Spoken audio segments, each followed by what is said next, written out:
Hi friends, நம்ம சேனலில் discuss பண்ணுற எல்லா டேட்டாவும் பார்த்தீங்கன்னா ஒரு எஜுகேஷன் பர்பஸ்க்காக தான் உங்களோட நான் ஷேர் பண்ணுறேன். நீங்கள் எந்த ஷேரை வாங்குறதுக்கு முன்னாடி உங்களோட ஓன் ரிசர்ச் அண்ட் அனாலிசிஸ் அப்படிங்கிறத பண்ணிடுங்க. ஸோ ஓகே, இன்னைக்கு டாடா மோட்டர்ஸோட ஷேர்ஸ் பற்றின டீட்டெயிலாக டிஸ்கஷன் அப்படிங்கிறத பண்ண போகிறேன். ஏன் அப்படின்னா டாடா மோட்டர்ஸ் இப்போ நிறைய கார்ப்பரேட் ஆக்ஷன் அப்படின்னு எடுத்துகிட்டு இருக்காங்க. இப்போ ரீசெண்டாக கூட டிவிஆரை டீலிஸ்ட் பண்ணாங்க. அதுலேயே பார்த்தீங்கன்னா நம்ம எக்ஸ்பெக்ட் பண்ண ரிசல்ட் வராமல் அதில் கொஞ்சம் டாக்ஸேஷன்ஸ் அப்படிலாம் போயிடுச்சு. ஸோ இப்போ திருப்பியும் பார்த்தீங்கன்னா அவங்களோட ஷேர்ஸ் ஸ்ப்ளிட் பண்ண போகிறேன் அப்படின்னு சொல்லியிருக்காங்க. அதோட ஃபுல் டீட்டெயில்ஸும் மற்றபடி இன்னும் கொஞ்சம் டீட்டெயில்ஸ்லாம் எடுத்து வச்சுருக்கேன். அதனால் கண்டிப்பாக உங்களுக்கு யூஸ் ஆகும். வீடியோட எண்டில் கண்டிப்பாக இந்த டீட்டெயில்ஸ் உங்களுக்கு யூஸ்ஃபுல்லாக இருக்கும் அப்படிங்கிறத நம்புகிறேன்.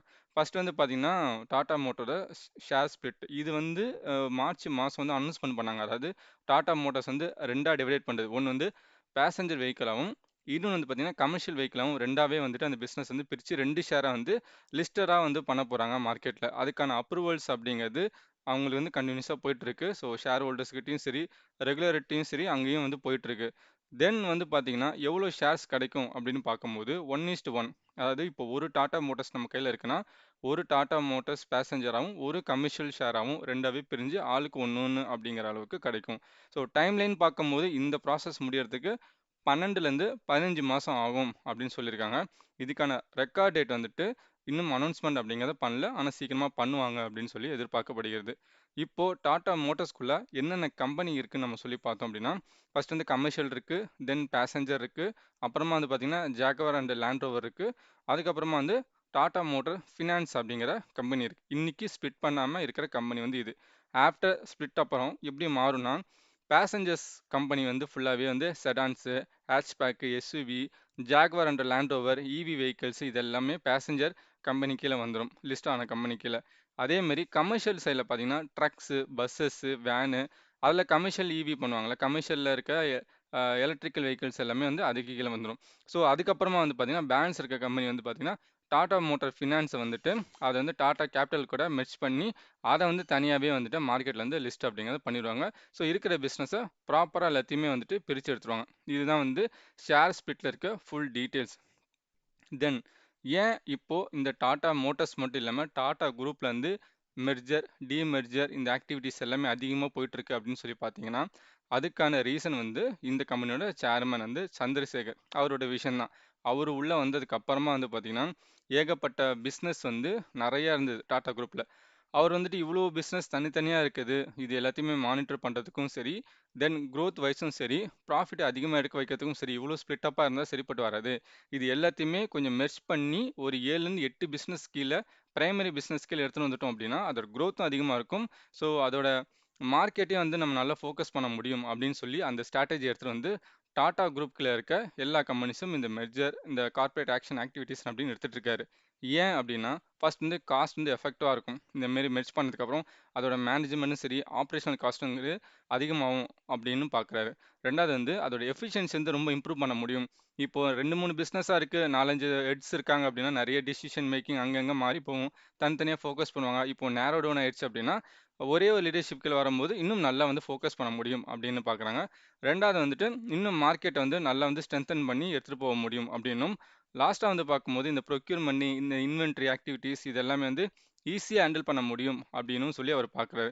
இது டாடா மோட்டர்ஸ் கிட்டேருந்து அவர் ஆரம்பிக்கல. ஆரம்பிச்சதுன்னு பார்த்தீங்கன்னா ஃபஸ்ட்டு டாடா ஸ்டீல் கிட்டேருந்து ஆரம்பிச்சார். டாடா ஸ்டீலில் எடுத்துகிட்டு போயிட்டு ஒரு 7 கம்பெனிஸ் லிஸ்டடாக 4 கம்பெனியும் அன்லிஸ்டட் ஒரு 3 கம்பெனி இருந்தது. இதை ஆரம்பித்து ஃபஸ்ட்டு எடுத்துகிட்டு போயிட்டு இந்த மெர்ஜர் ஆக்டிவிட்டீஸ் எல்லாமே பண்ணார். தென் பார்த்தீங்கன்னா டாடா காஃபி தனியாக இருந்தது, டாடா கன்சியூமர் தனியாக இருந்தது. இது ரெண்டுத்தையும் எடுத்துகிட்டு போயிட்டு மெர்ஜ் பண்ணி டாடா கன்சியூமர் கீழே எடுத்துகிட்டு வந்துட்டார். அதுக்கப்புறமா பார்த்தீங்கன்னா ஏர்லைன்ஸ் பார்க்கும்போது ஏர் இந்தியா இருந்தது, விஸ்டாரா இருந்தது. விஸ்டாரா எடுத்துகிட்டு போயிட்டு ஏர் இந்தியா கூட போயிட்டு மெர்ஜ் அப்படின்னு பண்ணார். இப்போ பார்த்தீங்க அப்படின்னா டாடா மோட்டர்ஸ். ஸோ டாடா மோட்டர்ஸில் நிறைய கார்ப்பரேட் ஆக்ஷன் அப்படிங்கிறது நடந்துட்டு இருக்கு. ஏன்னா டாடா மோட்டர்ஸ்குள்ளே நிறைய கம்பெனிஸ் இருக்கிறனால ஒவ்வொரு ஆக்டிவிட்டியும் முடிக்கிறதுக்கு ரொம்ப டைம் எடுக்குது. ஃபர்ஸ்ட் டாடா டெக்னாலஜியை தனியாக ஒரு என்டிட்டியாக லிஸ்ட் பண்ணாங்க. தென் டாடா மோட்டர்ஸ் டிவிஆர் டீலிஸ்ட் பண்ணி டாடா மோட்டர்ஸ் கூட மெர்ஜ் பண்ணாங்க. இப்போ அடுத்த ஆக்டிவிட்டியாக இருக்கிறது டாடா மோட்டர்லேருந்து 2 கம்பெனியை பிரித்து டாடா மோட்டர் கமர்ஷியலும் டாடா மோட்டர் பேசஞ்சரும் ரெண்டாக பிரிக்கிறாங்க. இதுக்கு ஆல்மோஸ்ட் 12லேருந்து 15 மாதம் ஆகும்னு சொல்லியிருக்காங்க. அதுக்கப்புறமா டாடா மோட்டர்ஸில் ஃபினான்ஸில் ஒரு கம்பெனி கேபிட்டல் கூட மெர்ஜ் பண்ணி டாடா கேபிட்டல் அப்படின்னு சொல்லி ஒரு புது ஐபிஓ இந்த வருஷம் எண்டுக்குள்ளே வந்துரும் அப்படின்னு சொல்லி நான் எதிர்பார்க்குறேன். ஸோ ஓவராலாக ஏன் இந்த மாதிரி பண்ணிட்டு இருக்காங்க அப்படின்னா, இன்னும் நேரோ டவுன் பண்ணி பிஸ்னஸ் வந்து நல்ல growth-க்கு எடுத்துகிட்டு போகணுங்கிறதுக்காகவும், அதிகமான ப்ராஃபிட் எடுத்துகிட்டு வரணும் அப்படிங்கிறதுக்காகவும், இதை வந்து ரொம்ப வந்து சீரியஸாக வந்து பண்ணிட்டு இருக்காங்க இந்த டாடா குரூப்பில் இருக்க எல்லா பிஸ்னஸ்லையும். அதனால தான் இந்த கார்ப்பரேட் ஆக்ஷன் அப்படிங்கிறது இப்போ ரீசெண்ட் இயர்ஸாக அதிகமாக டாடா குரூப்பில் உங்களால் பார்க்க முடியும். அடுத்தது மூணாவதாக பார்த்தீங்கன்னா, ஏன் டாடா மோட்டார்ஸோட ஷேரு மற்ற ஆட்டோமொபைல் ஷேர் மாரி நல்லா வந்து பெரிய ப்ராஃபிட் தராமல் அங்கங்கே ரொம்ப டவுன் ஆகிட்டு ரீசெண்டாக மட்டும் வந்திருக்குன்னு சொல்லி பார்த்தீங்கன்னா, 2014லேருந்து பார்க்கும்போது டாடா மோட்டார்ஸோட நெட் ப்ராஃபிட் அப்படிங்கிறது ஒவ்வொரு வருஷமும் கொஞ்சம் கொஞ்சமாக நேரோ டவுனாக கம்மியாகிட்டே வந்துட்டு இருந்தது. ஒரு ஸ்டேஜுக்கு அப்புறமா 2019லேருந்து மைனஸ்லேயே வர ஆரம்பிச்சிருச்சு. ஸோ என்ன ஆயிடுச்சு அப்படின்னா, இன்வெஸ்டர்ஸ்லாம் வந்துட்டு இது கொஞ்சம் டவுன் ஆகும்போது கூட உள்ள ஒரு ஹோப்பில் வந்து நின்றுட்டு இருந்தாங்க. பட் ஒரு 10 வருஷம் 8 வருஷம் வந்து இந்த ஷேர்ஸ் வந்து கண்டினியூஸாக நெட் ப்ராஃபிட் வந்து டவுனில் போக போக அவங்களுக்கு என்ன ஆயிடுச்சு அப்படின்னா, ஸோ டாட்டா குரூப்பாகவே இருந்தாலும் இது லாபம் சம்பாதிக்கல, அதனால இதில் இன்வெஸ்ட்மெண்ட் பண்ணிச்சிருக்கு, இது வேஸ்ட் அப்படின்னு சொல்லிட்டு வெளில போக ஆரம்பிச்சிட்டாங்க. அதுவும் இதுவும் இவங்க நல்லா ஒரு மைனஸ்லேயே நெட் ப்ராஃபிட் வந்து காட்டிகிட்டே இருந்தனால ஏகப்பட்ட பேர் வெளில போயிட்டாங்க. இப்போது 2023லேருந்து திருப்பியும் இந்த ஷேர் அப்படிங்கிறது ரைஸ் ஆக ஆரம்பிச்சிச்சு. இதுக்கு முக்கியமான ரீசன் பார்க்கும்போது இவி வெஹிக்கிள் தான். இவி வெஹிக்கிளை லோக்கல் கவர்மெண்ட்டும் சரி, இன்டர்நேஷ்னல் கவர்மெண்ட்டும் சரி நிறைய சப்போர்ட் பண்ணுறது மட்டும் இல்லாமல் புஷ் பண்ணி அதுக்கு மூவ் பண்ணிட்டு இருக்காங்க எல்லா கம்பெனியும். ஸோ அப்படி பண்ணும்போது மற்ற கம்பெனிஸ் எல்லாம் ஈவிக்குள்ளே வர்றதுக்கு முன்னாடியே டாடா மோட்டார்ஸ் அப்படிங்கிறவங்க ஃபர்ஸ்ட் லெவலில் உள்ளே வந்துட்டு மார்க்கெட்டை வந்து ஓரளவு பிடிச்சிட்டாங்க.